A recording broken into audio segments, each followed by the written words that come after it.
Welcome to another edition of Books Alive. I'm your host, Kyla Miller. Thank you for joining us again as we cover The Phantom Tollbooth, written by Norton Juster. Today we are picking up at Chapter 2. In Chapter 1, we had talked about Milo, who is a boy who never knows what to do with himself, who is never satisfied with where he is or what he was doing. He goes home from school every day, and then one day, in his room, he sees something strange, a large box with an envelope attached. Milo opens the envelope and reads the note inside. Easily assembled at home and for use by those who have never traveled in lands beyond. A toll booth is a booth where drivers pay to cross a bridge or road, and Milo assembles the toll booth and opens up the map that came with it. He finds a place that sounds interesting to him, called Dictionopolis, and he pulls out the car in the corner of his room. Because Milo is usually so unimpressed with everything in his life, he does say at the end of Chapter 1 that, "I do hope this is an interesting game, otherwise the afternoon will be so terribly dull." And now that you're caught up, we want to give a moment to thank a word from our sponsors, Audacity and Windows, powering your computers. Thank you so much for joining us, everyone, and today we'll be continuing with Chapter 2, Beyond Expectations. Chapter 2, Beyond Expectations. Suddenly, he found himself speeding along an unfamiliar country highway, and as he looked back over his shoulder, neither the toll booth, nor his room, nor even the house was anywhere in sight. What had started as make-believe was now very real. What a strange thing to have happen, he thought, just as you might be thinking right now. This game is much more serious than I thought, for here I am, riding on a road I've never seen, going to a place I've never heard of, and all because of a toll booth which came out from nowhere. I'm certainly glad that it's a nice day for a trip, he concluded hopefully, for, at this moment, this was the one thing he definitely knew. The sun sparkled, the sky was clear, and all the colors he saw seemed to be richer and brighter than he could ever remember. The flowers shone as if they had been cleaned and polished, and the tall trees that lined the roads shimmered in silvery green. "Welcome to Expectations," said a carefully lettered sign on a small house at the side of the road. Information, predictions, and advice cheerfully offered. Park here and blow horn. With the first sound from the horn, a little man in a long coat came rushing from the house, speaking as fast as he could and repeating everything several times. My. Welcome, welcome, welcome, welcome to the land of expectations, to the land of expectations, to the land of expectations. We don't get many travelers these days. We certainly don't get many travelers these days. Now what can I do for you? I'm the weatherman. Is this the right road for Dictionopolis? Asked Milo, a little bowled over by the effusive greeting. Well now, he began. I don't know of any wrong road to Dictionopolis, so if this is the road goes to Dictionopolis at all, it must be the right road. And if it doesn't, it must be the right road to somewhere else. Because there are no wrong roads to anywhere. Do you think it will rain? I thought you were the weatherman, said Milo, very confused. Oh no, said the little man, I'm the weatherman, not the weatherman. For after all, it's more important to know whether there will be weather than what the weather will be. And with that, he released a dozen balloons that sailed off into the sky. Must see which way the wind is blowing, he said, chuckling over his little joke and watching them disappear in all directions. What kind of place is Expectations? Inquired Milo, unable to see the humor and feeling very doubtful of the little man's sanity. Good question, he exclaimed. Expectations is the place you must always go to before you get to where you are going. Of course, some people never go beyond expectations, but my job is to hurry them along whether they like it or not. Now what else can I do for you? And before Milo could reply, he rushed into the house and reappeared at a moment later with a new coat and an umbrella. "I think I can find my own way," said Milo, not at all sure that he could. But since he didn't understand the little man at all, he decided that he might as well move on, at least until he met someone whose sentences didn't always sound as if they would make as much sense backwards as forwards. "Splendid, splendid, splendid!" exclaimed the weatherman. "Whether or not you find your own way, you're bound to find some way. If you happen to find my way, please return it, as it was lost years ago. I imagine by now it's quite rusty. You did say it was going to rain, didn't you?" And with that, he opened the umbrella and walked with Milo to the car. "I'm glad you made your own decision. I do so hate to make up my mind about anything, whether it's good or bad, up or down, in or out, rain or shine. Except everything, I always say, and the unexpected never happens. Now please, drive carefully.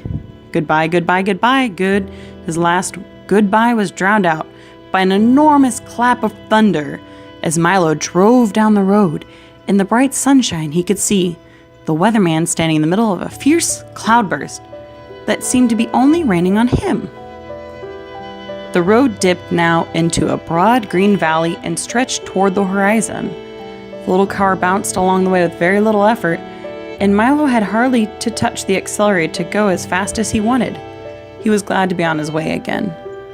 "It's all very well timed to spend in expectations," he thought, "but talking to that strange man all day would certainly get me nowhere. He's the most peculiar person I've ever met," continued Milo, unaware of how many peculiar people he would shortly encounter. As he drove along the peaceful highway, he soon fell to daydreaming and paid less and less attention to where he was going. In a short time, he wasn't paying any attention at all, and that is why, at a fork in the road, when a sign pointed to the left, Milo went to the right, along a route which looked suspiciously like the wrong way. Things began to change as soon as he left the main highway. The sky became quite gray, and along with it, the whole countryside seemed to lose its color and assume the same monotonous tone. Everything was quiet, and even the air hung heavily. The birds sang only gray songs, and the road wound back and forth in an endless series of climbing curves. Mile after mile after mile after mile he drove, and now gradually the car went slower and slower until it was hardly moving at all. "It looks as though I'm getting nowhere," yawned Milo, becoming very drowsy and dull. "I hope I haven't taken a wrong turn." Mile after mile after mile after mile, and everything became grayer and more monotonous. Finally, the car just stopped altogether, and as hard as he tried, it wouldn't budge another inch. "I wonder where I am," said Milo, in a very worried tone. "You're in the doldrums," wailed a voice that sounded far away. He looked around quickly to see who had spoken. No one was there, and it was as quiet and still as one could imagine. "Yes. Doldrums," yawned another voice, but still he saw no one. "What are the doldrums?" he cried loudly, and tried very hard to see who would answer this time. "The doldrums, my young friend, are where nothing ever happens and nothing ever changes." This time, the voice came from so close that Milo jumped with surprise, for sitting on his right shoulder so lightly that he hardly noticed was a small creature, exactly the color of a shirt. "Allow me to introduce all of us," the creature went on. "We are the Lithargarians at your service." Milo looked around, and for the first time, noticed dozens of them, sitting on his car, standing in the road, and lying all over the trees and bushes. They were very difficult to see because whatever they happened to be sitting on or near was exactly the same color they happened to be. Each one looked very much like the other, except for the color, of course, and some even more like each other than they did like themselves. "I'm very pleased to meet you," said Milo, not sure whether or not he was pleased at all. "I think I'm lost. Can you help me, please?" "Don't say think," said one sitting on his shoe, for the one on his shoulder had fallen asleep. "It's against the law." And he yawned and fell asleep too. "No one's allowed to think in the doldrums," continued a third, beginning to doze off. And as each one spoke, he fell off to sleep, and another picked up the conversation with hardly an interruption. "Don't you have a rule book? It's Local Ordinance 175389-J. Milo quickly pulled the rule book from his pocket, opened the page, and read Ordinance 175389-J. "It shall be unlawful, illegal, and unethical to think of thinking, surmise, presume, reason, meditate, or speculate while in the doldrums. Anyone breaking this law shall be severely punished." "That's a ridiculous law," said Milo, quite indignantly. "Everybody thinks." "We don't," shouted the Lithargarians all at once. "And most of the time, you don't," said a yellow one, sitting in a daffodil. "That's why you're here. You weren't thinking and you weren't paying attention either. And people who don't pay attention often get stuck in the doldrums." And with that, he toppled out the flower and fell into a snoring into the grass.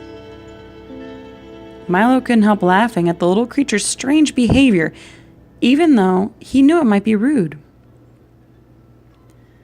"Stop that at once," ordered the plaid one clinging to his stocking. "Laughing is against the law. Don't you have the rule book? It's Local Ordinance 57438-1-W. Opening the book again, Milo found Ordinance 574381-W. In the doldrums, laughter is frowned upon, and smiling is only permitted on alternate Thursdays. Violators shall be dealt with most harshly. "Well, if you can't laugh or think, what can you do?" asked Milo. "As long as it's nothing and everything, as long as it isn't anything. There's lots to do. We have a very busy schedule." At 8 o'clock, we get up and then we spend from 8 to 9 daydreaming. From 9 to 9:30, we take our early mid-morning nap. From 9:30 to 10:30, we dawdle and delay. From 10:30 to 11:30, we take our late early morning nap. From 11 to 12, we abide our time and then eat lunch. From 1 to 2, we linger and loiter. From 2 to 2:30, we take our early afternoon nap. From 2:30 to 3:30, we put off for tomorrow what we could have done today. From 3:30 to 4, we take our early afternoon nap. From 4 to 5, we loaf and lounge until dinner. From 6 to 7, we dilly-dally. From 7 to 8, we take our early evening nap, and then for an hour, before we go to bed at 9, we waste time. As you can see, that leaves almost no time for brooding, lagging, plotting, or procrastinating, and if we stopped to think or laugh, we'd never get anything done. "You mean you'd never get anything done?" corrected Milo. "We don't want to get anything done," snapped another angrily. "We want to get nothing done, and we can do that without your help." You see, continued another in a more conciliatory tone, it's really quite strenuous doing nothing all day. So once a week we take a holiday and go nowhere, which was just where we're going when you came along. Would you care to join us? I might as well, thought Milo. That's where I seem to be going anyway. Tell me, he yawned, for he felt ready for a nap now himself. Does everyone here do nothing? Everyone but the terrible watchdog, said two of them, shuddering in chorus. He's always sniffing around to see that nobody wastes time. A most unpleasant character. The watchdog, said Milo quizzically. The watchdog, shouted another, fainting from fright, for racing down the road, barking furiously and kicking up a great cloud of dust, was the very dog of whom they had been speaking. Run! Wake up! Run! Here he comes! The watchdog! Great shouts filled the air as the Lethargarians scattered in all directions and soon disappeared entirely. Ruff, ruff, exclaimed the watchdog as he dashed up to the card, loudly puffing and panting. Milo's eyes opened wide, for there in front of him was a large dog with a perfectly normal head, 4 feet, and a tail, and the body of a loudly ticking alarm clock. What are you doing here? Growled the watchdog. Just killing time, replied Milo apologetically. You see, killing time? Roared the dog, so furiously that his alarm clock went off. It's bad enough wasting time without killing it, and he shuddered at the thought. Why are you in the doldrums anyway? Don't you have anywhere to go? I was on my way to Dictionopolis when I got stuck here, explained Milo. Can you help me? Help you? You must help yourself, the dog replied, carefully winding himself up with his hind leg. I suppose you know why you got stuck. I guess I just wasn't thinking, said Milo. Precisely, shouted the dog as his alarm went off again. Now you know what you must do. I'm afraid I don't, admitted Milo, feeling quite stupid. Well, continued the watchdog impatiently, since you got here by not thinking, it seems reasonable to expect that, in order to get out, you must start thinking. And with that, he hopped into the car. Do you mind if I get in? I love automobile rides. Milo began to think as hard as he could, which was very difficult since he wasn't used to it. He thought of birds that swim and fish that fly. He thought of yesterday's lunch and tomorrow's dinner. He thought of words that begin with J and numbers that end in 3. And as he thought, the wheels began to turn. We're moving, he shouted happily. Keep thinking, scolded the watchdog. The little car started to go faster and faster as Milo's brain whirled with activity, and down the road they went. In a few moments, they were out of the doldrums and back on the main highway. All the colors had returned to their original brightness. And as they raced along the road, Milo continued to think of all sorts of things, of the many detours and wrong turns that were so easy to take, of how fine it was to be moving along, and most of all, of how much could be accomplished with just a little thought. And the dog, his nose in the wind, just sat back, watchfully ticking. Thank you all so much for joining us today with our Books Alive series on The Phantom Tollbooth, written by Norton Juster. We hope this has proved as exciting and as adventurous as you'd hoped for, and we hope to see you again next week for our next chapter. Many thanks, too,